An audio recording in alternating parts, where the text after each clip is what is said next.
अब पता नहीं बड़े आदमी का उस पर क्या टिप्पणी किया जाए। वो बहुत बड़ा काम कर रहे हैं, बाकी लोग कुछ नहीं कर रहा है, बाकी लोग ने लड़ रहा है। काम कर रहे हैं सर, दिख तो रहा नहीं है कुछ। अब तो दिखेगा, चुनाव में दिखेगा ना।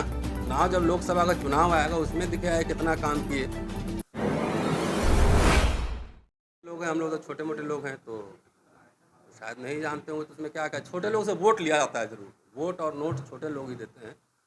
बड़े लोग तो सिर्फ चुनाव लड़ते हैं और टिकट लेने के लिए बड़े लोग लाइन में होते हैं। बाकी उस पर क्या टिप्पणी करें, वो पॉलिटिकल आदमी है। मैं तो अभी एक्टिव पॉलिटिक्स में उस तरह से नहीं हूँ, किसी पार्टी के साथ नहीं। तो वो कह रहे होंगे तो ठीक ही कह रहे हूँ। तो ये सिर्फ चंद्रशेखर और भीम आर्मी या चंद्रशेखर और भीम आर्मी जैसे जो सैकड़ों लोग समाज में काम कर रहे हैं, उनको भी कहीं ना कहीं अपमानित करने की कोशिश की गई है। अब पता नहीं बड़े आदमी का उस पर क्या टिप्पणी किया जाए। वो बहुत बड़ा काम कर रहे हैं, बाकी लोग कुछ नहीं कर रहा है, बाकी लोग ने लड़ रहा कौन सा है। काम कर रहे हैं सर, दिख तो रहा नहीं है कुछ।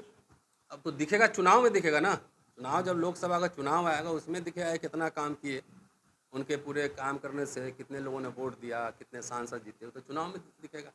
तो वो तो सवाल उनसे पूछिएगा तो ज़्यादा बढ़िया। हम लोग छोटा मोटा लोग हैं, हम लोगों को कोई नहीं जानता, कोई बात नहीं। पढ़ना पढ़ाना लिखना बोलना यही काम है। हाँ? तो हो सकता है वो ठीक कह रहे हो, किसी को ना जानते हो। मेरा जान कहीं ना कहीं आकाश आनंद भी जो जवान है उसमें अहंकार दिख रहा है। क्या कहा है, चलिए नोट कमेंट्स। अभी उम्र अभी थोड़ा सा और मैच्योर होंगे पॉलिटिक्स में ना, तो क्योंकि उनको चुनाव लड़ना है, चुनाव में जाना है। नहीं भी लड़ना है तो अपने पार्टी के लिए वोट मांगना है। तो political maturity is required, political maturity is needed. वो पार्टी वाला बताएगा ना, पार्टी वाला बताएगा। नहीं, अभी चुनाव का क्या दलितों का एजेंडा हो, इस पर बात कीजिए, इस पर हम बात करेंगे। अब चंद्रशेखर कितना सीट उसको मिल रहा है, कितना जयंत को मिल रहा है, ये तो पार्टी हमसे अगर मीटिंग में बैठाते तो मैं आपको इशारा कर देता। तो हमको मीटिंग में बुला, मैं तो छोटा मोटा आदमी हूँ, वो तो बहुत छोटा आदमी, हमको काहे के लिए पूछेगा। तब मैं कह सकता था कि भाई 5 मिलेगा, 7 मिलेगा, 3 मिलेगा। लेकिन अब मुझे कुछ पता ही नहीं, तो उसमें टिप्पणी करने का कोई फ़ायदा नहीं। दलितों का तो मैं कहता हूँ ना, दलित टू मच पॉलिटिक्स हो गया है। जिसको यहाँ जितने हॉल में बैठे हुए हैं उन सब लोगों से पूछिए कि क्या करना है, तो सब बोलेंगे कि मुझे विधायक बनना है, सांसद बनना है। अरे लिमिटेड सीट है ना, दलित एजेंडा क्या हो ये कहीं नहीं दिख रहा है। सब एकदम पीएम सीएम बनने के लिए एकदम पागल हुआ पड़ा है। तो कैबिनेट में कौन बैठेगा? फाइनेंस मिनिस्टर आपके हैं, डिफेंस मिनिस्टर कौन होंगे, फॉरेन मिनिस्टर कौन होंगे? कुछ लायक ढंग का आदमी पहले बनाओ कि नहीं बनाओ। ये खाली एक आदमी से देश थोड़ी चलता है, उसके साथ पूरी मशीनरी काम करती है ना, मशीनरी काम करती है। मेरे लिए सबसे ज़रूरी है कि देश में दलित एजेंडा सेट होना चाहिए। शेड्यूल कास्ट कंपोनेंट प्लान, उसके अरबों खरबों रुपए डिफरेंट मंत्रालयों को मिलते हैं। मैं डेटा दिखा सकता हूँ, मेरे मोबाइल में है। वो पैसा कहाँ जाता है, नहीं जाता है, किसी दलित को कोई इंटरेस्ट है?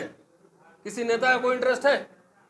फ्रीशिप खत्म हो गया, स्कॉलरशिप खत्म हो गया, नौकरियां खत्म हो गई है, सारे सरकारी संस्थाएं ध्वस्त हो गई हैं। किसी दलित एक्टिविस्ट जो जितना सीएम पीएम और एमएलए एमपी बनने के लिए घूम रहा है पागल होके, किसी को कोई आइडिया है? मैं दिखा सकता हूँ ना कितने अरब खरब रुपए 1977-78 में शेड्यूल ट्राइब इंदिरा गांधी ने शुरू किया था।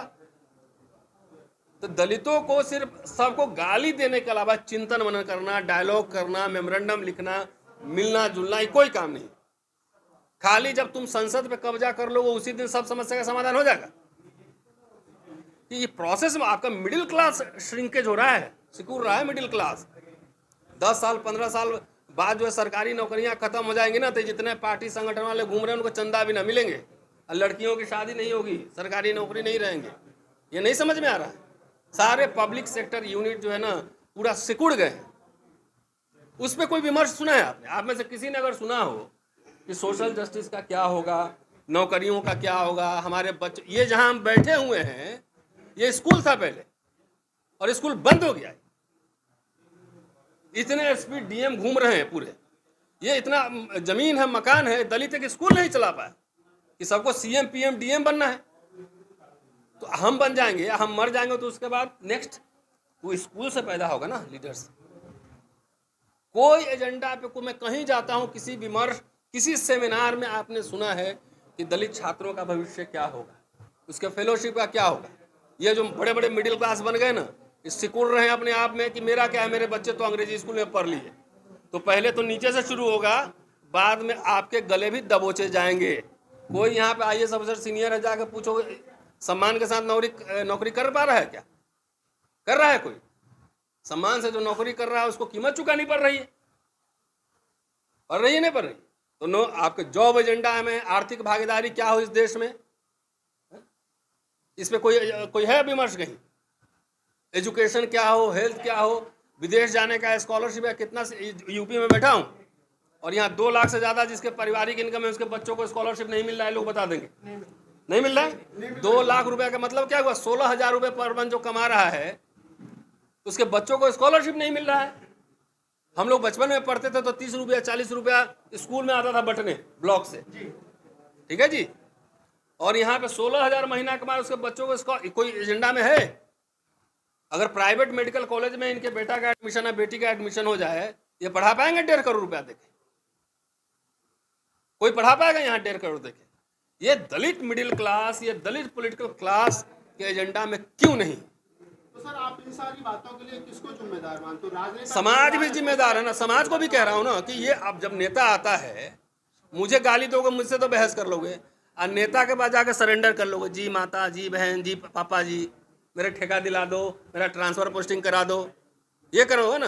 वो सवाल पूछे वो नेता से कि ये स्कूल चलवाओ इंग्लिश मीडियम का। व्यक्तिगत काम के लिए नेता के पास जाते हो, सामूहिक काम के लिए नहीं जाते हो। इसलिए बाबा साहब ने अकेले लड़के जितना दिया था समाज को, वो धीरे धीरे ये समाज गवा चुका है। गवा रहा है नहीं, गवा चुका है।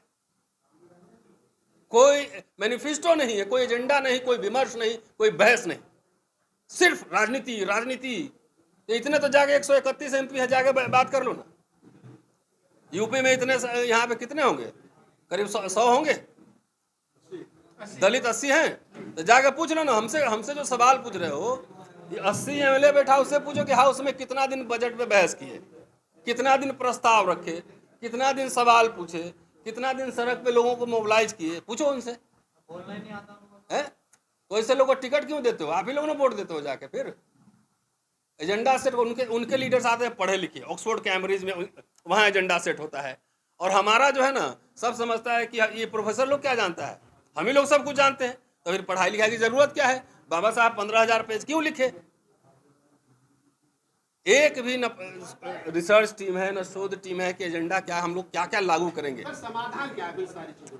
मेरे पास कोई समाधान नहीं भाई। फिर भी आप क्या कहते? यही तो बोले, ये आप लोग एजेंडा फैलाओ, सब लोगों को बोलो कि अपने नेताओं से पूछे कि इस चुनाव में तुम हमारे दलित बच्चों को पढ़ने के लिए, उनकी नौकरियों के लिए क्या व्यवस्था करोगे। सब लोग तो MP नहीं बन सकता,